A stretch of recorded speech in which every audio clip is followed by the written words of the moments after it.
ఏ దేశంలో అయినా జనాభాలో 1% మంది ప్రజలు క్రమంగా కనుమరుగవుతూ ఉంటే ఆ ప్రభుత్వం ఏం చేయాలి? దేశంలో ఎమర్జెన్సీ అయినా విధించాలి, లేదా మిలిటరీని అయినా దించి తప్పిపోయినటువంటి వారి కోసం గాలింపు చర్యలు చేపట్టాలి. అయితే మెక్సికో ప్రభుత్వం మాత్రం అవేవి పట్టించుకోకుండా చోద్యం చూస్తోంది. దేశ జనాభాలో 1% అంటే సుమారు 1,30,000 మంది పురుషులు, మహిళలు, పిల్లల ఆచూకీ లేకుండా పోయింది. వీరంతా కూడా కడుపు చేత పట్టుకుని ఇతర దేశాలకు వలసపోలేదు. మెక్సికోలో గత దశాబ్ద కాలం నుంచి తప్పిపోయిన వారి సంఖ్య 200% పైనే పెరిగిపోయింది. ఇప్పటి వరకు 2 ప్రెసిడెంట్లు తప్పిపోయిన వారి ఆచూకీ కనుగొనడంలో ఘోరంగా విఫలమయ్యారు. మరి దీనికి కారణమేంటో ప్రత్యేక కథనంలో తెలుసుకుందాం.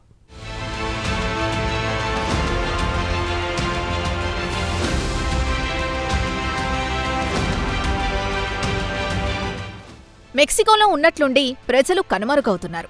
గత దశాబ్ద కాలం నుంచి చూస్తే ఏకంగా జనాభాలో 1% ప్రజలు అడ్రస్ లేకుండా పోయారు. సుమారు 1,30,000 మంది ఆచూకీ తెలియడం లేదు. దీనికి తగ్గట్టు ప్రభుత్వం కూడా చూసి చూడనట్లు ఉదాసీనంగా వ్యవహరించడంతో ఈ జాడ్యం మరింత పెరిగిపోయింది. ఇక మెక్సికో అంటేనే డ్రగ్స్ దందాకు కీలకమైన అడ్డా. మెక్సికో నుంచి యావత్ ప్రపంచానికి డ్రగ్స్ సరఫరా అవుతాయి. ఇక డ్రగ్ లార్డ్స్ ఇక్కడ సమాంతర ప్రభుత్వాన్ని నడుపుతున్నాయి. లెక్కలేనన్ని గ్యాంగులు తమ ఆధిపత్యాన్ని నడుపుతున్నాయి, ప్రభుత్వాన్ని కూల్చుతున్నాయి. ఇక్కడ ఉదాహరణగా చెప్పుకోవాలంటే జాక్విన్ చాపో గుజ్మాన్ను చెప్పుకోవాల్సిందే. అతడు మెక్సికో ప్రభుత్వాన్ని గడగడలాడించాడు. అరెస్టు చేసిన అవినీతిపరులైన పోలీస్ అధికారులకు లంచాలిచ్చి వారి సహాయంతో బయటపడ్డాడు. ఇక ఆయన జైల్లోని తన సెల్లోంచి సొరంగం తవ్వి దర్జాగా పారిపోయి ప్రభుత్వానికి సవాల్ విసిరాడు. అమెరికా FBI అతడి కోసం వేట సాగించి పట్టుకుని అతన్ని కాలిఫోర్నియా హై సెక్యూరిటీ జైల్లో బంధించింది. 24 గంటల పాటు అతన్ని కాపలా కాయాల్సొస్తోంది. నెట్ఫ్లిక్స్లో ఎల్ చాపోకు సంబంధించిన ఒక సిరీస్ కూడా ఉంది. మెక్సికోకు చెందిన ఎల్ చాపో, కొలంబియాకు చెందిన డ్రగ్ లార్డ్ పాబ్లో ఎస్కోబార్లు వారి వారి దేశాల్లో అక్కడి ప్రభుత్వాల్ని గడగడలాడించారు. ఎస్కోబార్పై కూడా నెట్ఫ్లిక్స్ ఒక సిరీస్ తీసింది. ఇక మెక్సికో ప్రభుత్వం డ్రగ్స్ జాడ్యాన్ని ఉక్కుపాదంతో అణిచివేయడానికి 2000వ సంవత్సరంలో డ్రగ్స్ కార్టెల్స్పై యుద్ధం ప్రకటించింది. మిలిటరీని దించింది. అయినా వారిని ఏమీ చేయలేక చేతులెత్తేసింది. దీంతో రెచ్చిపోయిన క్రిమినల్ గ్యాంగులు తమ డ్రగ్ దందాని మరింత విస్తరించుకోవడానికి బలవంతంగా రిక్రూట్ చేసుకోవాల్సొచ్చింది. పురుషులతో పాటు యువతుల్ని, పిల్లల్ని కూడా ఎత్తుకెళ్లడం ప్రారంభించాయి. పురుషుల్ని బలవంతంగా డ్రగ్స్ స్మగ్లింగ్కు వినియోగించుకుంటున్నాయి. ఇక యువతుల విషయానికొస్తే వారిని బలవంతంగా సెక్స్ ట్రేడ్లో దించుతున్నాయి. ఇక వారికి ఎదురు తిరిగితే అంతే సంగతులు. వారిని చంపేసి ఆనవాలు లేకుండా చేసేవారు. వారి శరీరాన్ని యాసిడ్లో ముంచేసి గుర్తుపట్టకుండా, ఇలాంటి సాక్ష్యాలు లభించకుండా జాగ్రత్త పడేవారు. ఇక దేశంలో ప్రజలు అకస్మాత్తుగా తప్పిపోతుంటే గతంలో 2 ప్రెసిడెంట్లు ఈ జాడ్యాన్ని అంతమొందించడానికి యత్నించి విఫలమయ్యారు.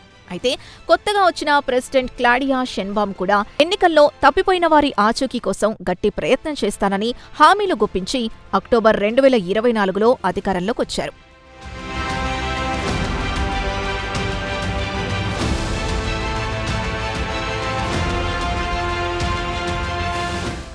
ఆమె కూడా తప్పిపోయిన వారి ఆచూకీ కనుగొనడంలో విఫలమయ్యారు.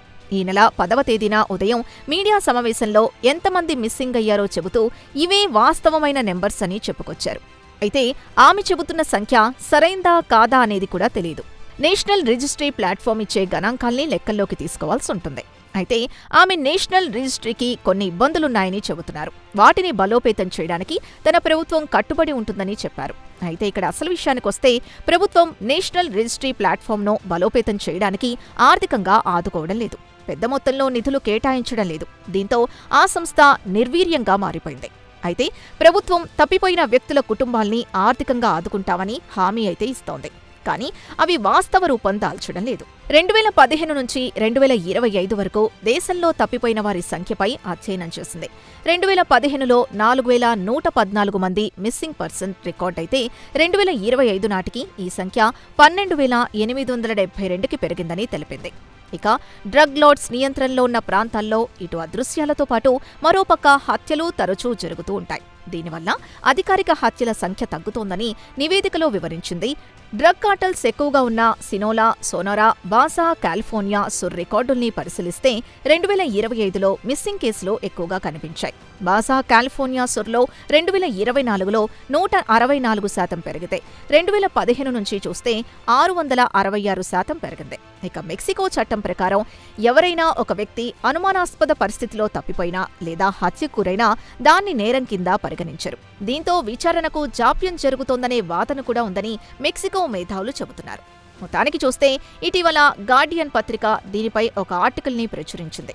గత దశాబ్ద కాలంలో మిస్సింగ్ పర్సన్ సంఖ్య సుమారు 213% చేరుకుందని వెల్లడించింది. క్రిమినల్ గ్యాంగులు దేశవ్యాప్తంగా విస్తరించాయి. అయినా ప్రభుత్వం కఠిన చర్యలు తీసుకోకుండా చోద్యం చూస్తోంది. ఒకవైపు డ్రగ్ కార్టల్స్ కొత్త మార్కెట్లకు విస్తరిస్తుంటే ప్రభుత్వం మాత్రం అంతే బలంగా స్పందించి వారిని అడ్డుకోలేకపోతోంది. దీంతో క్రిమినల్ గ్యాంగులు మరింత రెచ్చిపోతున్నాయి. మరోవంక ఇష్టం వచ్చినట్లు కిడ్నాప్లు జరిగిపోతున్నాయి. బాధిత కుటుంబాలు ఫిర్యాదు చేసిన పోలీసులు పెద్దగా పట్టించుకోవడం లేదు.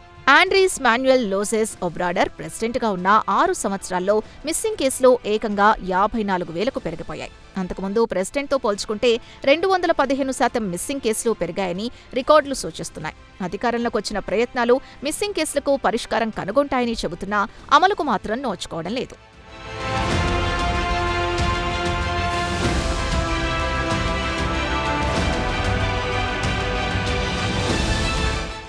2 ఏళ్ల క్రితం అక్టోబర్ 2024లో క్లౌడియా షైన్బమ్ అధికారంలోకొచ్చారు. ఆమె కూడా మిస్సింగ్ పర్సన్కు పరిష్కారం చూపుతానని ప్రగల్భాలు పలికారు.